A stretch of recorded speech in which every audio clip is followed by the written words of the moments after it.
Hello and welcome to the Non-Ec Nonsense podcast, a show where the hosts take fluffy theater topics as seriously as non-ecs take the unofficial list. I am Kat Gold. I am Michael Mannerdomini, episode 9. Welcome back. Woohoo! Oh my God, we're going deep into it today. Yes, We got a yes. nice little guest going.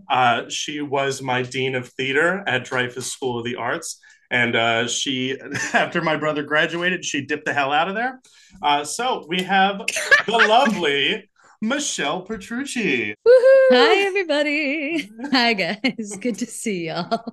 Thank you so much for coming on and joining our nonsense. She dipped right on out of there. She did her time. It was time. How many years were you there?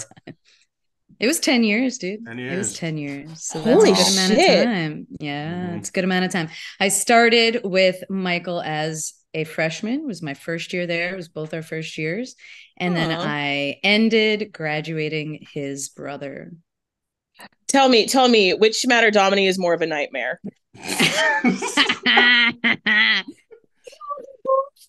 Posed very different challenges.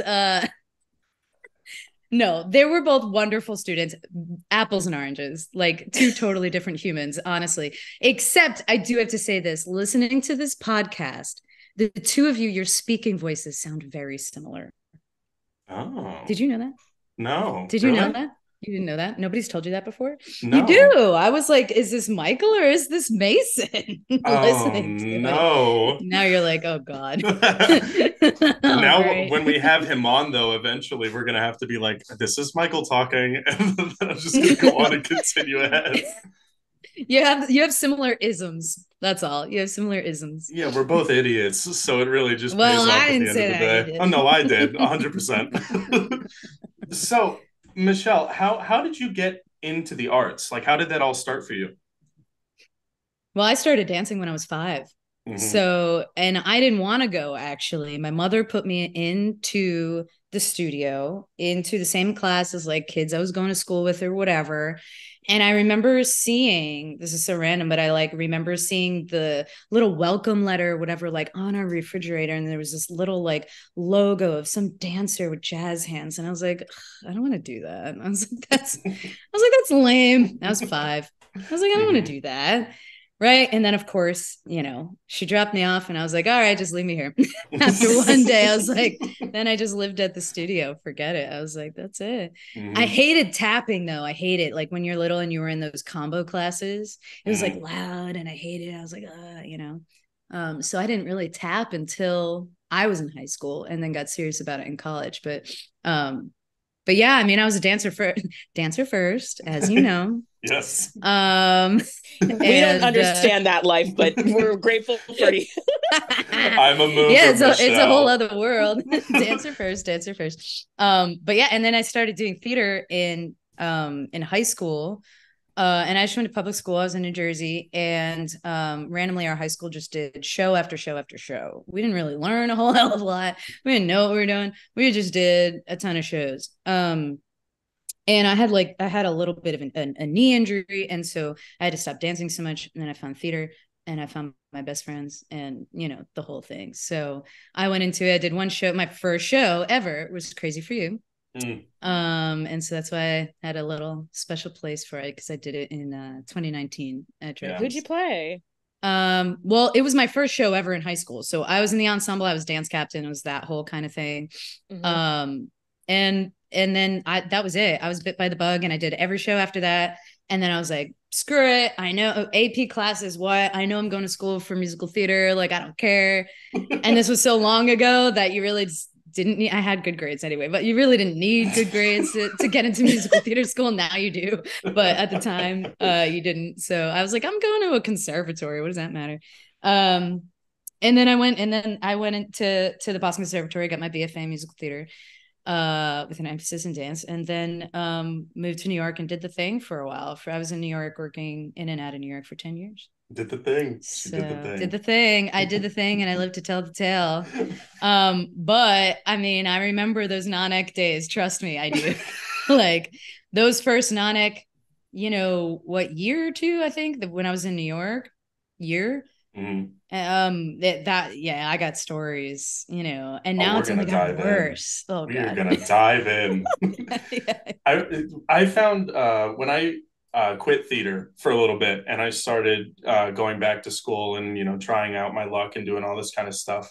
Uh, it was going well, and then I got back into the theater scene, and I tried to do classes while doing a show, and I specifically was doing Spanish in spelling bee. So like I would have to bring my computer and then sit down in rehearsal and like do that and then run off and then go perform and then come back and do it. And my mom, like I was not doing well in that class because I was like so much is going I on. think I heard about that. Yeah, probably. And my mom was like, "You did it with Gomez. Like you had great grades in high school." And I turned around and I just got so fed up. I went, "Mom, I cheated. I cheated in high school." Like I Oh, like, no. I she was like, "No, you didn't." And I was like, "How did you know? You're not there." Oh no. Oh, it was Did so you? I'm funny. sure you guys cheated a whole lot more than I know anything Of about. course we did. And like my Mhm. academics, sure, but like Mhm. the theater classes you can't cheat in because you're like No. performing a monologue. So like I cared about the theater stuff. Like that's what I cared Yeah, about. that's So yeah. like, I put an effort there. But if you're gonna ask me how to like do statistics, I sing for a living. I don't care. I just I'm need a to know dancer. how. I count to 8. Yes.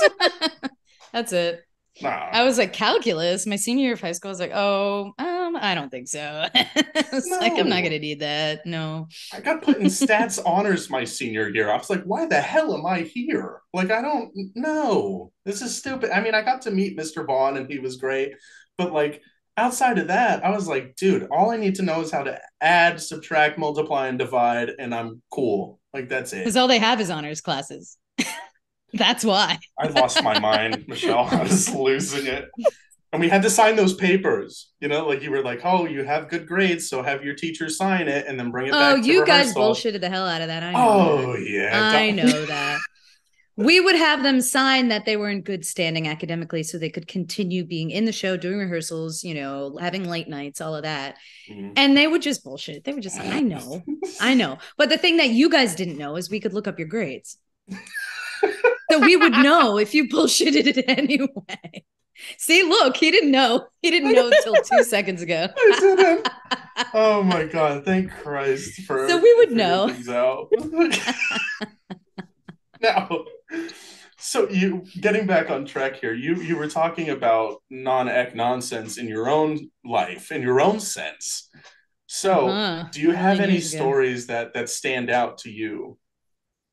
Yeah, I mean, just the all of the waiting in line. And when you're in New York and it's freezing, it's ridiculous. However, what I do have to say is I have friends to this day that are good friends of mine, inner circle of friends that I met on those lines. And so, whatever you want to say about it. And I know these days it's a lot different because you can sign up online, but then you're waiting around to know if you're going to get seen, whatever. I mean, I do remember standing outside being wrapped around the building for auditions for the Christmas show at Radio City. Mm-hmm. And because that was going to be a whole different can of worms anyway. And so I do remember standing out there in the cold. There was one time, and I don't remember if I was union yet or not, but like my worst audition story ever is that, I was in the holding room. I left my stuff in the holding room as you do, because when you take your stuff into the dance call room, like it's weird. It's like you don't do that, right? Mm-hmm. Yeah. And like me and my friends, I guess we were like all in the same group or whatever, or everybody I knew at that time, we were all in the same group. So you leave your stuff in the holding room, you go and you do the dance call and whatever. And I came back and my wallet had been stolen right out of my audition bag. And we were at Ripley Greer. I remember exactly where I was and who was there. And I freaked out, obviously. And I apparently, I'm doing a report. I canceled my debit card, obviously. And, Yeah. Did that whole thing. But they tried to use whatever cards I had in my wallet all up and down 34th Street. And it was the Sephora that I don't even know if it's still there, but there was a Sephora on 34th. And it was the Sephora cameras that caught the guy because he went back in for a second time. and tried to use my Sephora card. And they were this seems fishy. And so that's how they caught it. But how they caught the person who stole it. Yep. So you gotta always have a friend around. Yes. You gotta either take it with you or have a friend around. That was the worst time ever. I was like, fuck this shit, I'm done. Yeah, no, I usually leave like my bag near the desk, like near the front desk people. Like if I'm like at Pearl or like Rip Lake, because like I don't trust those holding rooms. We got a lot of poor actors like me. You got a lot of shady characters that'll just walk right in anyway. I don't even think it was an actor. Ugh, I'd like to think it wasn't. He got cut from the dance call right in the beginning. He goes, you know what? I'm going on a shopping spree with someone else's car. Yeah, I'm like, you didn't get anything. I'm like, there were plenty of rich people in that room. You definitely chose the wrong bag to go into. Sorry, dude. You got nothing. Holy shit. Now, speaking of auditions and all that kind of stuff, and let's say things go well this time, what was your favorite role that you've ever played? Favorite role I've played like ever? I mean, like in high school I got to play Rizzo. So I mean, it was high school, so it's like I would have loved to revisit it. I think I'm a little too old now, but I would have loved to revisit it when it would have made sense. Because you can't sing that song when you're 16 and have any idea what you're talking about. That was, obviously that's fun. I play, doing chorus line at the Maltz was great. I think that was one of my most fulfilling like professional shows that I've done. Yeah. So I was BB at the chorus line at the Maltz Jupiter Theater. That was my first year at Dreyfus. And I actually booked that show before I got the job at Dreyfus. So I was like, well, I'm going to do it. I had to like sign my life away that I would never do anything like that again, like for the school district. And I like barely missed any school. And it was, I don't know, it was weird, but that was the end of working professionally in South Florida. That was great. It was a great show. I had a great time doing it. I had a couple friends in it with me, and like we all like were those roles. It was very well cast. So there wasn't a whole lot of acting we needed to do. We were just like, this is our life. That was probably the best one. Now, because we've had a lot of funny moments together, Michelle, especially because I remember this moment distinctly where I got my nickname Parmesan.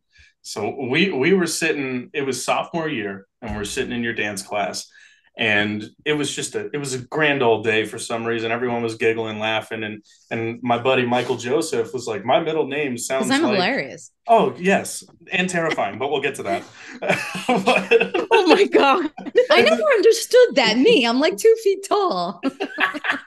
But Michael Joseph was like, hey, my middle name sounds like McDonald's, and it really just didn't sound like it at all. And I turned around and I was like, yeah, and my middle name sounds like Parmesan.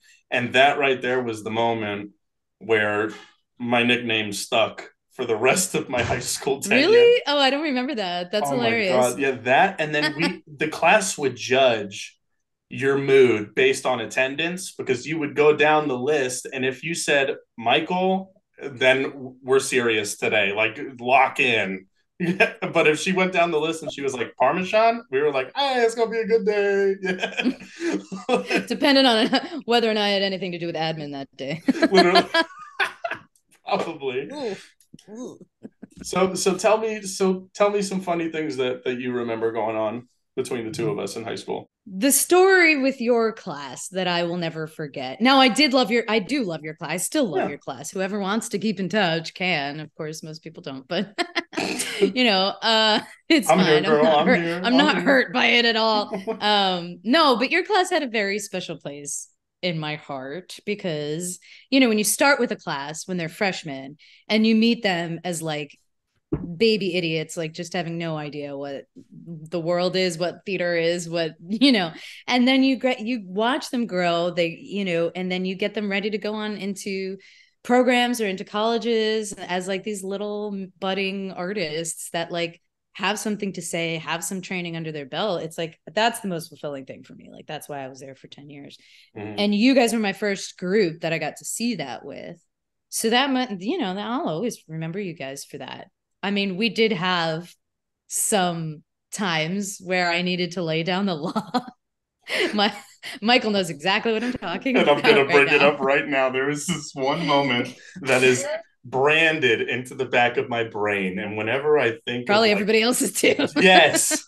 So Michelle was out for a day, and we had a substitute come in, and we were just rowdy with the substitute. Like we were just not normal human beings when she came in, and the substitute left a letter for her when she got back the next day, and we all knew it was gonna be bad. So we were all like hesitant walking into sixth period that day. We were all like tiptoeing in and like, oh no. And we sit down, and Michelle goes, I need you all to take out a piece of paper and a pencil, and I need you to write an essay, front page and back page, about why you were all bad students that day to the substitute. And we all sat there, and this was a block period. It wasn't like a little, it was an hour and a half. Yeah, it was like an hour and a class. half class. So we were like, oh shit, right? So I left, okay, in my defense, I left very specific instructions because we were in the middle of a unit, right? We're doing combination, we're working on whatever it was. It was I don't know what combination it was. It was Kiss Me Kate. Okay, it was Kiss Me Kate. So we were working on like legit musical theater, and I left specific instructions for the sub. And then I get a note back about how rude and disrespectful these children were to the sub. And I'm like, I will not have that, right? Like, these are my students. They better know how to act. Like, I'm not having somebody being, super mean and disrespectful to an adult in the room. Plus the fact that I hold these kids to a higher standard, always have. Mm-hmm. Right? Because they're training as young artists, and like, get your shit together. If you say you're going to move on and do this thing, then get ready to move on and do this thing. So get it together. And they did not have it together. So I wanted to hear about why I don't know. I guess maybe I don't remember if I thought about this ahead of time. Like, what can I do? Like, I doubt that I did. This was probably all in the moment of like, I can't, I need to do something. I need to make a lesson out of this because I'm not going to have it again. Mm-hmm. And then you sat there and you wrote. We wrote it down. You want to tell it? Go ahead. Oh, I will. This is, again, it's branded in my brain. So we wrote it down, and we all handed in, and we sit there in silence for about 5 minutes as she's just like rifling through these. And then she walks off, and she grabs a trash can, and she wheels it into the middle of the room, and she holds the papers over the trash can, and she goes, how would you feel if I threw out the hard work that you just put in like you threw out my hard work? And we were all like, no. Right? And then she doesn't throw them away, but she moves the trash can away from the space, and then she makes us go up 2 by 2 in front of the entire class and do the combination that we learned 2 days prior in front of everyone. And I don't think anyone got higher than a C. I think we had been working on the combination. You guys were supposed to work on it while I was gone, so you were ready to go to test out, and you weren't. So I was like, well, okay, good luck. Try. You can try. 2 at a time was crazy. I was like, and I specifically put people with people who didn't, I didn't put someone who clearly wouldn't know what they were doing with someone who clearly would, because then they would just watch that other person. You know what I mean? Because I had a couple dancers who knew what they were doing, but let them struggle. Let them struggle for it. They didn't do their work, so that was on them. They could have done their work and not struggled, but this was the choice that they made. So. Get your shit together. I don't know what to tell you. I was sweating bullets. I remember sitting there like my heart. You guys really gave a lot of shit. I'm going to tell you. You really gave a lot of shit. It wasn't like you didn't care like this lady's crazy. You were like, oh crap, oh crap, oh crap. I cared.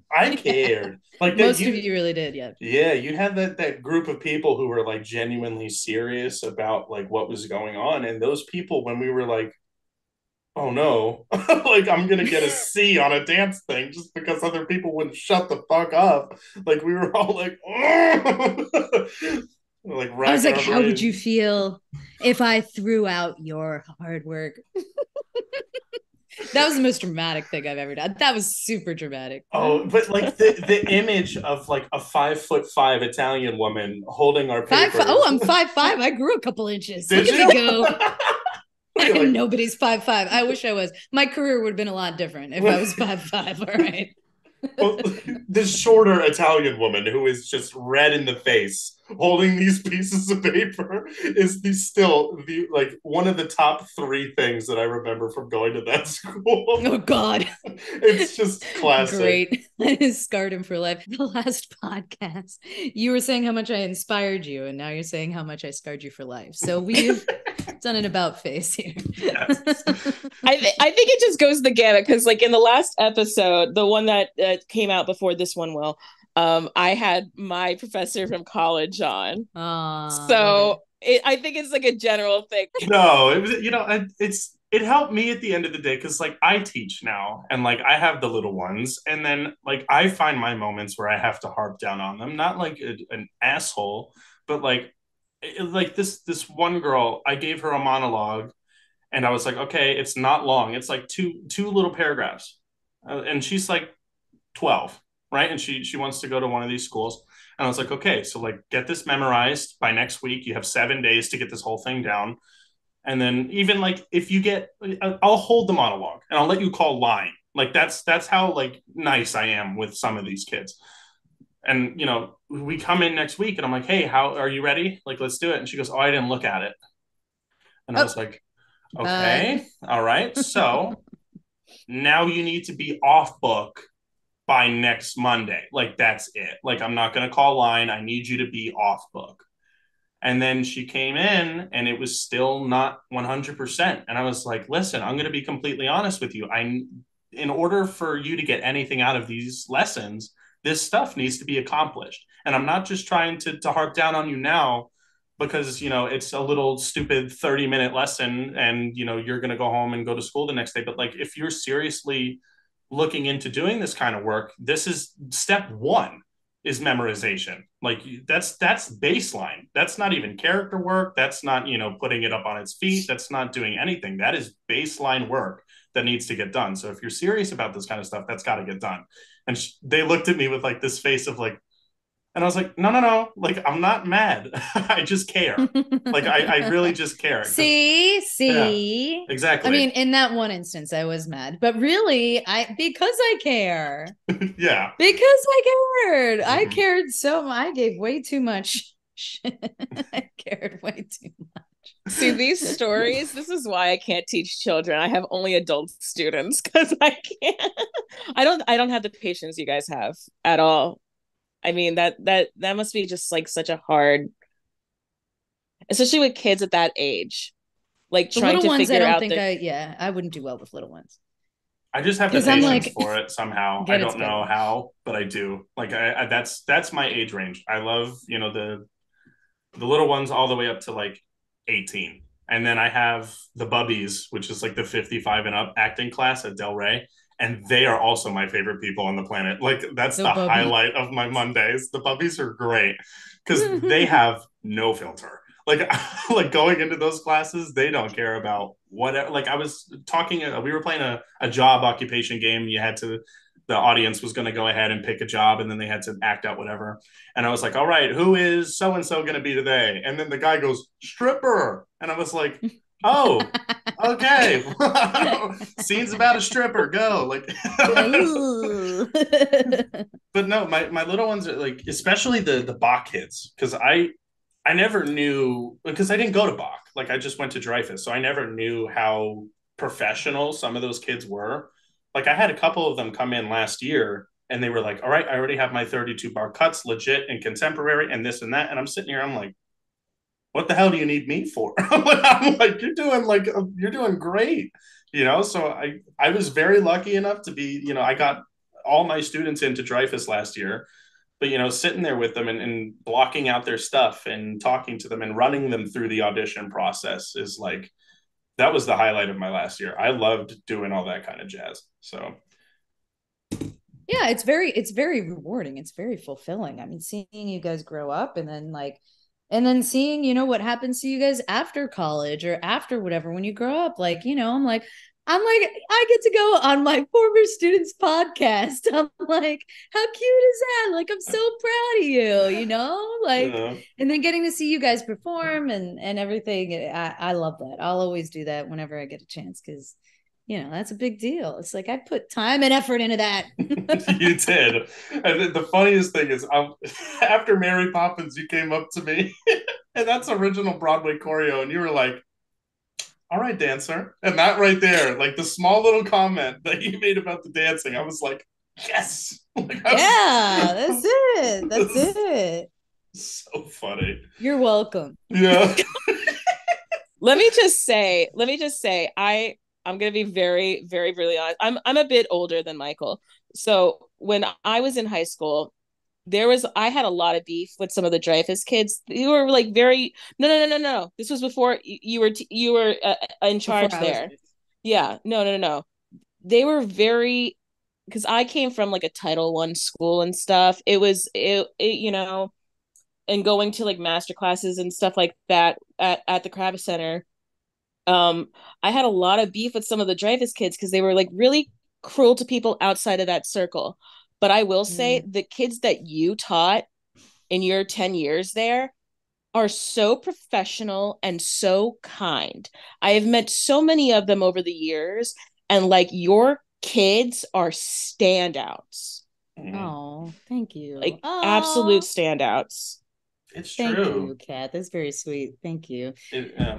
My 4 years were a blast. If I could, just think back and look back on it, I always do. Especially with the shows that we did. Because that program, like, we were pumping out some fun shows. And like, this is when we also had Ed as a TD, Ed Blanchett, who actually came from Lake Worth. Did you go to Lake Worth? Is that what I remember from the I did. I didn't know Ed. I knew Bev. Bev came every year and would like teach like Shakespeare like classes for us and stuff. I love her. Right, I didn't know Ed though. I'm sad about that. Yeah, he was great. I mean, his work, like, I'm so lucky that I got to do as many shows as I did with him and got to put my kids on those stages because, especially educationally, I mean, you just don't come across that. Like, he was the TD of the Public Theater in New York for several years, and like the quality of his construction, the quality of the design, and the quality, I mean, most regional theaters, to be honest with you, are not functioning at that level. So I was very spoiled working with Ed, and I miss him a lot. And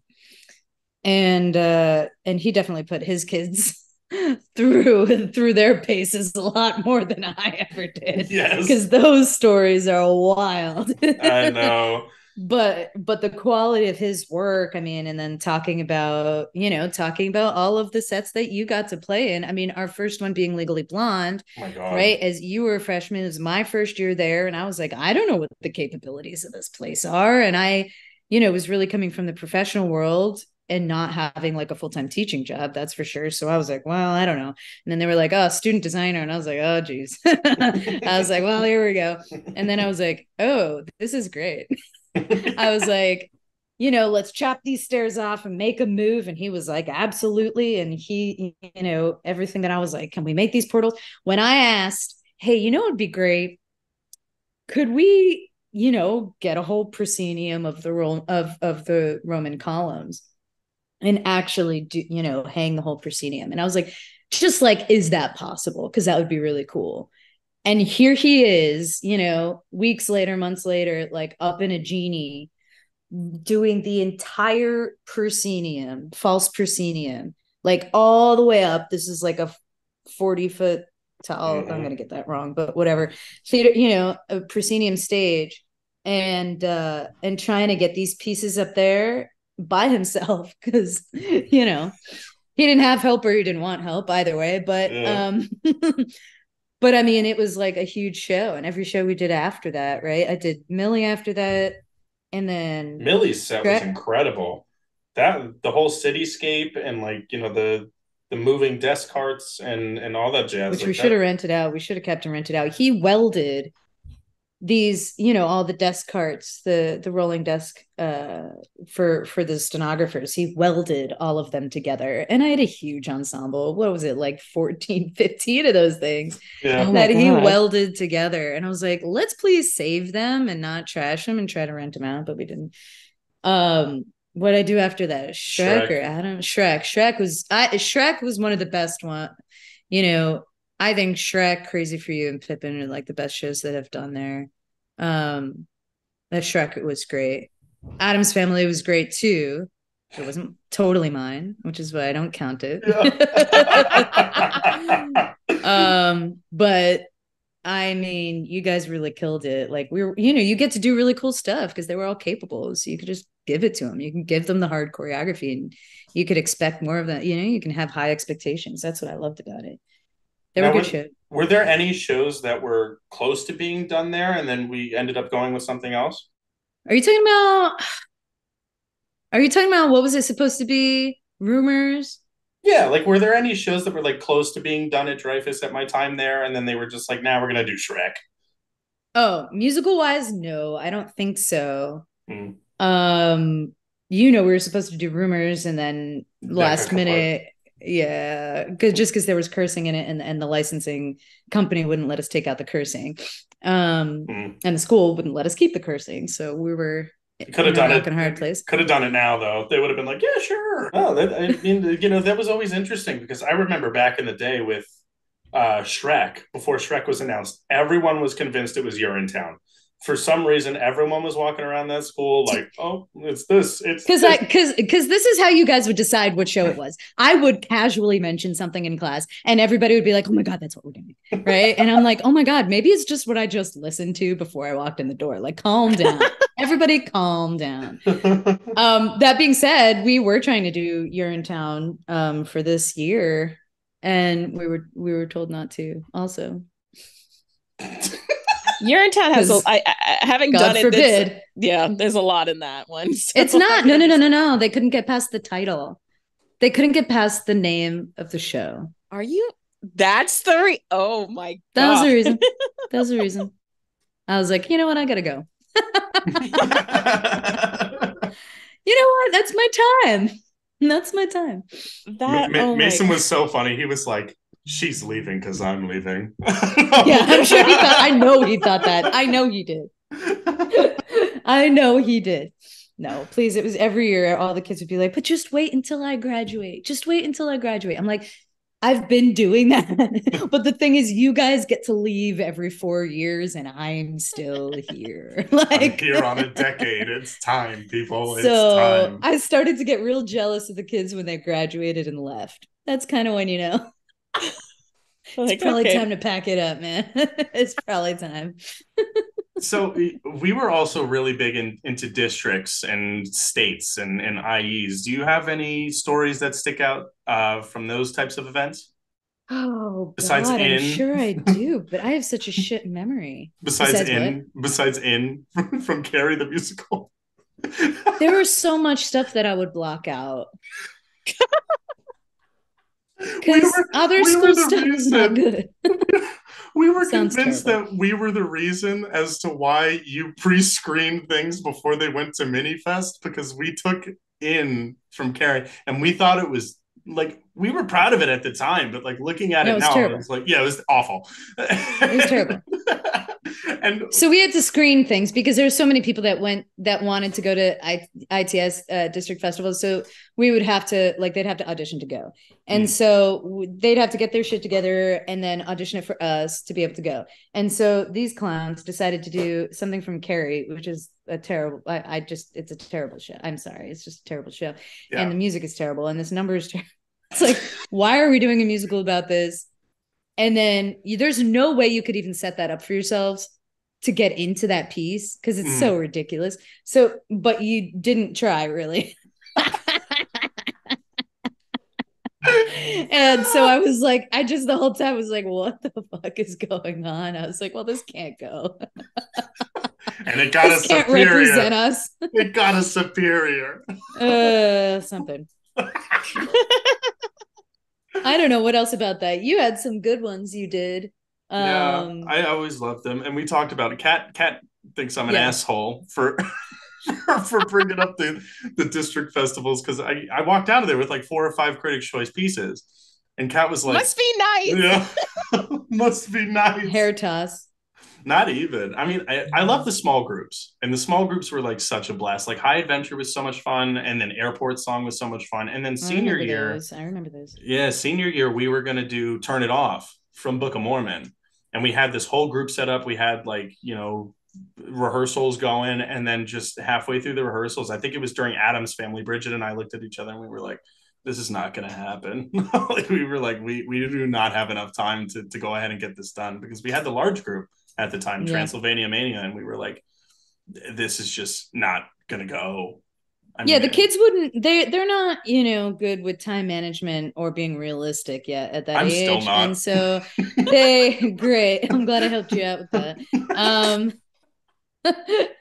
They would just bite off more that they could chew, and then it wouldn't happen and the quality would suffer. And I'd be like, well, I told you. I don't know. I do have something really funny to say. I don't think you definitely don't know this, but junior year, when we were in Linzer's class, Bridget and I did Schadenfreude from Avenue Q, and it was just for a class grade, like it was like whatever. And then at the end of the year, it was like, you're done. And then senior year comes around, and Bridget pulls me aside at Minifest, like the day of, and she goes, I signed us up for Schadenfreude. And I was like, what? And she goes, yeah, we're on in like an hour. Do you want to rehearse it? And I was like, we haven't done this number in like 8 months. What are you talking about? Rehearse it. I don't even remember it. And she goes, well, we're going to go ahead and do it. And then we got selected to go to districts over groups. No, I did not know that. And that is ridiculous. Oh my God. I know. Jesus Christ. We walked out of that room and we were like, oh my God, that just happened. We just quietly walked away, and we were like keeping our heads down. My mom hates that number. I think she was like, that was the one number that she was like, Michael, that was distasteful. And I was like, sorry, I don't know what else to tell you. That whole show is distasteful. I don't know what to say. Yeah. Nice charm. I did not know that. Thank you for telling me. I had just like, there's so many funny things. Like, there's plenty I don't know on your end of things. Yeah, no, you're Auntie Shelly now. So like, you've been to family dinners and stuff. So like, like all this it's fine now. It's totally fine. I don't I don't think I have anything else like hilarious. I don't know. I block a lot of that stuff out because I didn't like it. I don't like state, and now I work where state exists, right? So that's going to be a lot of fun. I'm going to try not to come into work that week. Like it's just a whole mess. Well, tell us more about your new job. Tell us more about that. Oh yeah, so I'm at the Stratus Center for the Performing Arts in Tampa now, and I'm building up their theater department at the conservatory, at the Patel Conservatory. So it's a whole opposite kind of can of worms. And the kids are very sweet, very nice. And we're working on, increasing the quality of our productions, increasing the quality of what we're providing. And, recruitment is my next big thing. But it's all ages. So we have the littles all the way up until we do some summer programming into the college age. We have internships. Our summer show, I'm still operating somebody else's season. I didn't choose these shows, but the summer show is SpongeBob that I have to do. But we're doing it in the big theater at the Straz, which is exciting. So I'll be glad to do it there. So at least that's a trade-off. I have to do SpongeBob, but at least I get to do it in the big theater. Yeah. So yeah, there's it's very interesting to now be on this side of things in a large organization. It's the fourth largest performing arts organization in the country, the largest south of the Kennedy Center. So it's a big campus with a lot of stuff going on, and supposedly they're about to embark in a huge expansion and renovation of the campus, which will be great to experience. And I'm like, cool. I don't know what that is going to entail yet, and we'll see what happens. I mean, it's it needs it, and we need more space because we've outgrown the conservatory space. So the ballet program is very strong. That's what it's like, internationally known for their ballet programs. So now I'm just trying to kick up the theater program a notch or two or 20. Hell yeah. So the summer program is exciting because I'll get to have like, some older kids, some kids that are in college. I'm trying to see if there's any of my Dreyfus kids that want to come out that have housing out here. And then hopefully in the future, we'll get to house people and see what can grow from there. Cool. So we'll see. Hey, well, listen, if you ever need anyone to Zoom in and talk to students, I'm more than welcome to. I got you. Just okay, depending I'll on let scheduling. you know. I'm throwing my hat out there. Great, good. I'll keep you in mind, Michael. Thanks so much. You'd be like, all right, Michael, go ahead and tell my students how wonderful I am. I'm going, oh, well, this one time with the trash can. Yeah, great. The one time with the trash can. Oh, Jesus. Well, now we're going to circle back onto the more performing side of things because we got done with the schooling and we talked about some of your favorite roles. So now as a performer, we'll start with the performer first. Like, let's say you're back and you're triple pirouetting and you're nailing it. What the look? I can't. The look. I know. I'm scared of that look. I had to turn away. Did you see it? What did I even do? The eyebrow went so it was just far the up. eyebrow and the lean in. I'm like, oh. It's moments like this where like we wish we had the video portion of this podcast. So what would be? We're going to start with performing and then we'll get to directing. But what would be some shows that you would want to perform in? Well, I hung up the Laducas, honey. I'm done. We know. I'm good. But if you were back, I'm good. I don't even want to be. I'm tired. There you go. There's your answer. I'm exhausted. Are you kidding me? I can't imagine doing 8 shows a week anymore. Oh my God. I turned 40. That's it. That's out. I'm done. I can't. I'm like, even when I put my Laducas on to teach it now, I'm like, all right, you better pay attention. I'm doing this once. Yeah. So you better turn out and leap step. Got it? Because I don't have another one in me. So you're gonna be playing Zach in a chorus line. That's your next role. All right, away from the. Hey, listen, let's gender bend that. All right. It's already being gender bend down here with the production that I'm doing. Not Zach, but what's the other character's name? Oh my God. Alex Dow is playing her or him. It's gender bend now. The dance captain. Yeah, the dance captain. Yeah. So that's happening now down here, which is super exciting. That's fine. I guess what's the difference? Mm-hmm. No, there was actually a production of Chorus Line at FAU. I didn't get to see it, but a lot of the roles I think were gender bend. I think Al was a female, and maybe Mike was a female. Like there were. I know it was due to lack of boys, but it was still like I was like, oh, okay. Honestly, I'm not mad at the Zach and Cassie, being a queer couple. I like queer exes. I'm into it. We're all for it. Let's see it because every company does Chorus Line. I mean, it's a great show, but like we already know what we're going to get into when we step in the theater and we sit down. We're going to see Chorus Line, So it's kind of the fun part. It's because what you're. It's like when you go see West Side Story with like the original choreography, like what you're getting, like, and it's gonna be good. And so like same thing with Chorus Line. As soon as you see those splayed fingers, like you get excited because like you want to see it, That's my whole heart. I'm a traditionalist. I love the OG stuff, and sometimes when I see like that iconic OG stuff done differently, it's hard. It's hard to see unless it's really freaking good. The West Side that was at the Maltz a bunch of years ago, that was really freaking good. But it's got to be really good if it's not going to be the OG. It's got to be. It's got to have a fresh take. It's got to have a purpose. It can't just be for the sake of it. But I'm a purist. I'm a traditionalist like that. But yeah, gender bend all the things. I'm here for it. Absolutely. So now, if you were to, what is your dream show to direct? Yeah. SpongeBob SquarePants the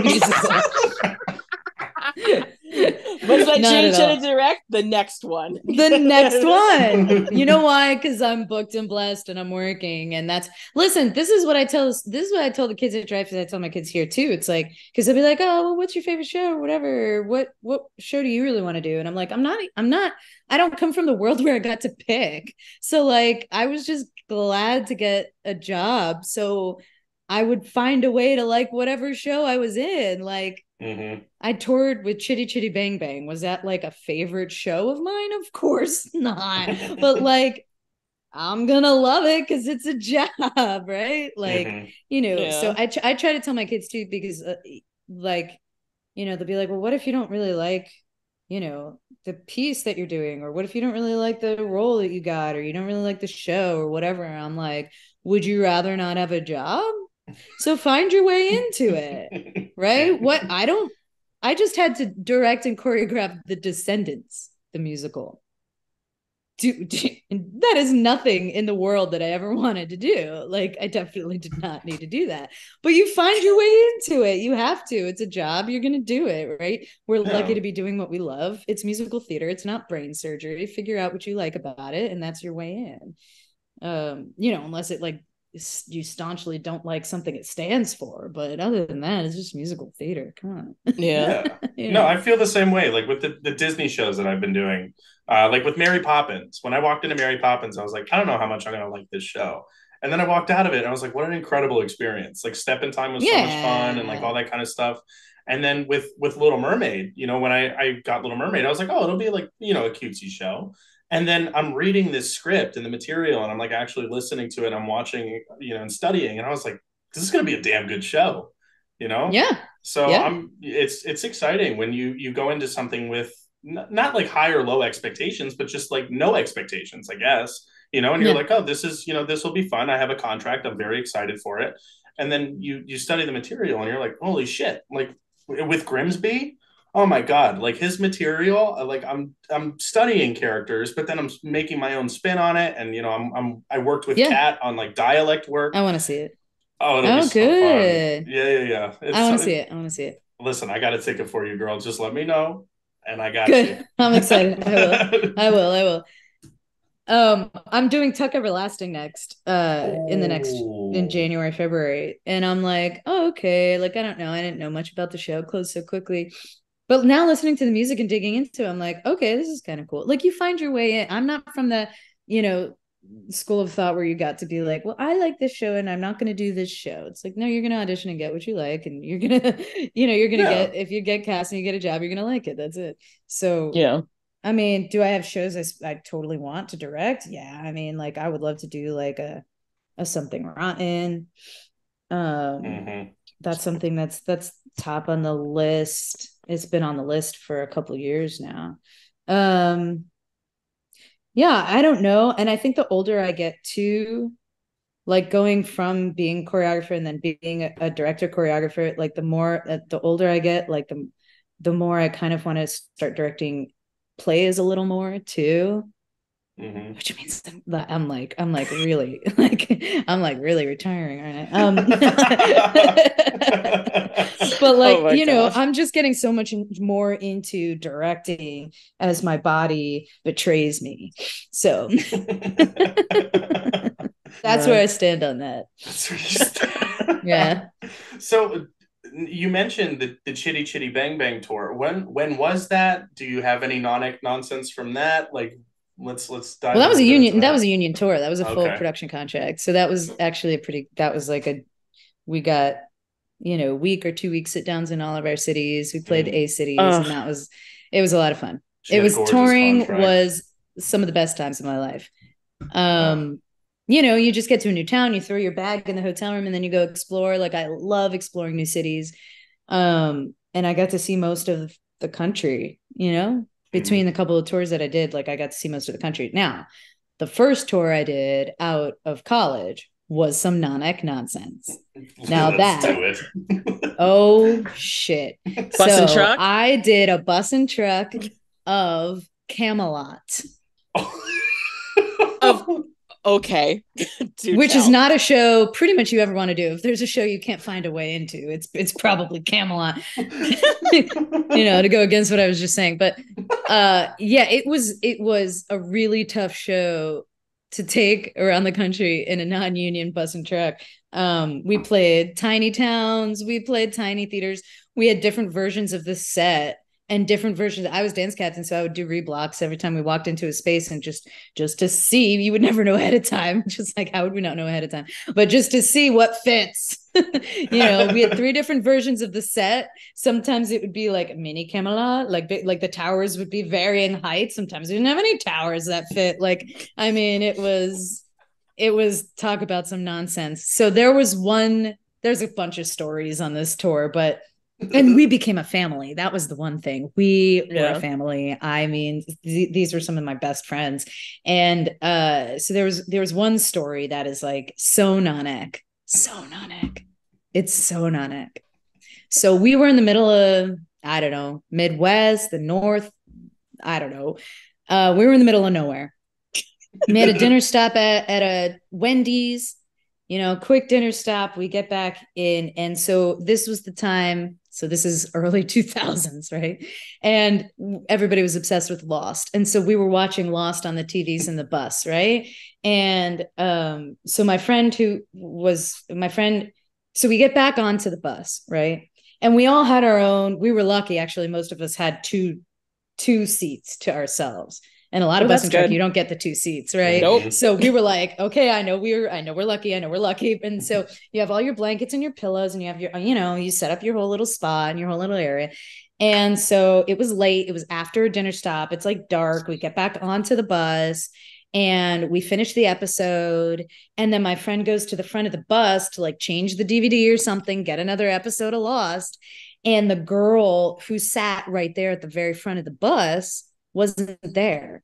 It was just a pile of blankets and pillows and shit. And so he goes, "Where's Emily?" And the company manager is right there across the aisle. And the company manager was like, oh shit. So we had driven an hour, and we realized that they left somebody back at the Wendy's an hour back. Now, we had been driving all day. Oh, I can't make this shit up. We had been driving all day. This was already going to be a 12-hour driving day. We weren't going to a venue to do a show that day. So this is going to be a 12-hour day. So we were like, you better send her a cab. You better send her a car, something. And I was like, we are not. We were all like, if you turn this bus around, right? Because we were like driving for 12 hours. We were like, get us off the fucking bus, right? So we're trying to call. None of us really had her cell phone. So this wasn't a girl who was really friends with anybody. So none of us really had her cell phone number, but somebody had her boyfriend's cell phone number or something, tried to get in touch. We tried to call. Oh, we did call. We called her phone and it rang right there on the bus on her seat. Oh my God. This is when we all had flip phones. This is early 2000s flip phones. And it rang on her seat. So then we were like, how are we going to get in touch with her? And so we called the boyfriend who tried to get in touch with her or something. I don't remember, because at this point I was fucking furious. We were like crying all over the bus, right? And we were like, if you turn this bus around, you have to let us underneath the bus into our suitcases to get our alcohol. I was like, you have to. We were all like, you have to let us go down and get our mini bottles or something, right? Mini bottles. So we did. So he turned the bus around. We went back a whole other hour to go back a whole other hour, another hour to get to where. So 12-hour bus ride turned into a 14-hour bus ride. When we got back and she was right there and she gets on the bus, I cannot even imagine how she must have felt, because we were all just glaring at her. Like, how do you miss the bus? But then also, that's the whole reason to have a company manager. At a Wendy's of all places, like she was just probably in the bathroom. Like, just go look. Well, she also wasn't back on time, but then also don't leave. Yeah. Yeah.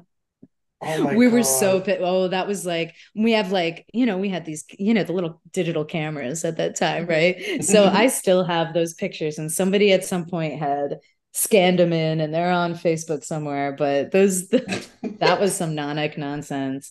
I mean, we would just drive all day.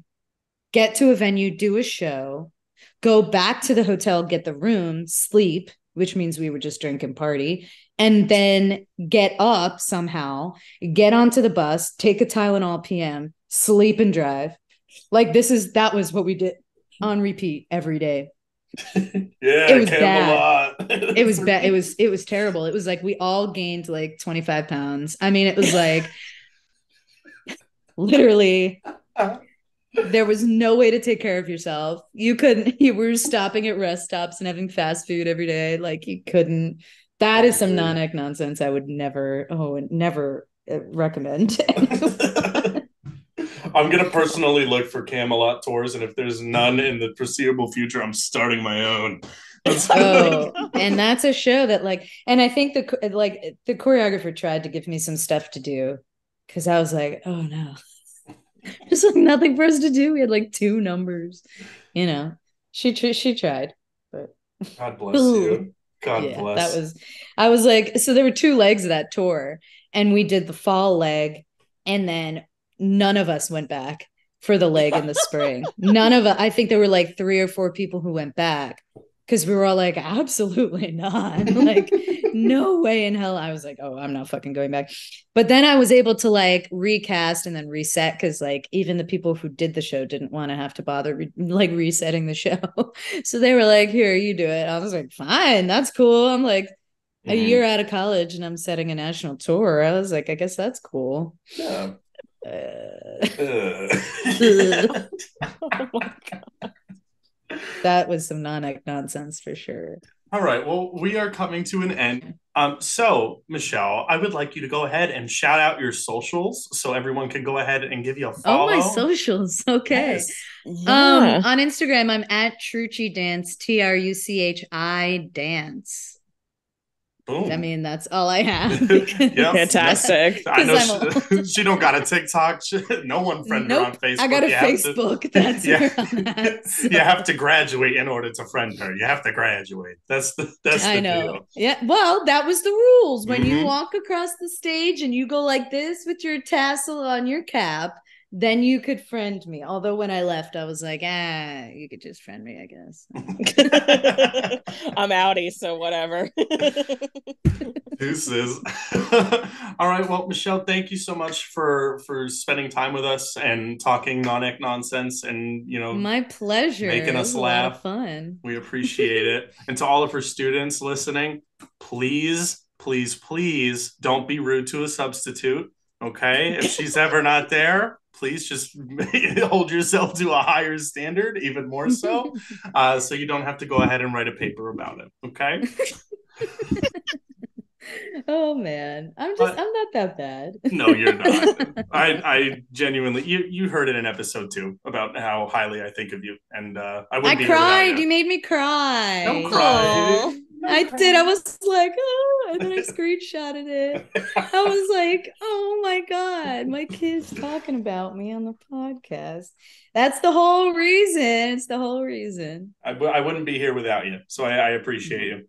But done with the sappy shit. This has been Non-Ec Nonsense. Thank you for tuning in today with our episode number 9. We are here on Mondays. We release Sunday at midnight going into Monday, just to clarify for the people who ask me. And this has been Michael Matterdomini. And Cackled. And Michelle Petrucci. And thank you so much for joining us today. Be happy, be healthy, be safe. No problem.